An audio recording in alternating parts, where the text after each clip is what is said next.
সবাই কেমন আছো? আশা করছি সবাই তোমরা খুব ভালো আছো। খুব ছোট্ট করে 90 সেকেন্ডের একটা ভিডিও তোমাদের জন্য নিয়ে এসেছি। সেটা হচ্ছে ইটস ডিসেম্বর মান্থ, একদম বছরের শেষের দিকে, তবে ঠান্ডাটা প্রচুর পরিমাণ পড়েছে। তো এই ভিডিওটা আমার জন্য না, বা আমি তোমাদের জন্য করছি না, এটা আমি সে সমস্ত স্ট্রে ডগ বাইরে যারা বাইরে পড়ে রয়েছে ঠান্ডার মধ্যে কষ্ট পাচ্ছে তাদের জন্য করেছি।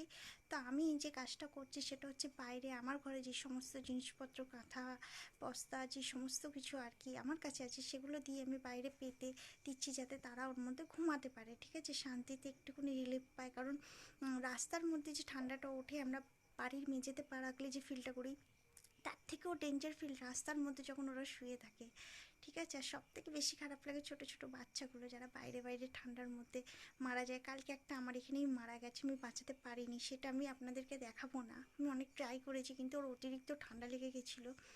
তো যাই হোক, তো আমি আপনাদেরকে প্লিজ রিকোয়েস্ট করবো, আপনারা বাচ্চাদের জন্য কোনো কাগজের পেটি বা বিস্কুটের বক্স, যেগুলো দোকানে পাওয়া যায়, 2-3 টাকা দিলেই দিয়ে দেবে অনায়াসে, তো তার মধ্যে এরকম উল্টিয়ে মাঝখান করে বিছানপত্র করে দিতে পারেন ওই সমস্ত ছেঁড়া কাপড় জামা দিয়ে। তাতে দেখবেন ওরা অনেকটা ভালো থাকবে, আর সেই ভালো থাকাটা দিয়ে আপনি অনেকটা ব্লেস পাবেন, শান্তি পাবেন, যেটা লক্ষ কোটি টাকা দিয়ে আপনি পাবেন না। তো চলুন বন্ধুরা, ভিডিওটা ভালো লাগলে অবশ্যই শেয়ার করবেন, আর আমার সাথে থাকবেন, আর এই কাজটা করবেন যেটা আমি ভিডিওর মাধ্যমে বললাম।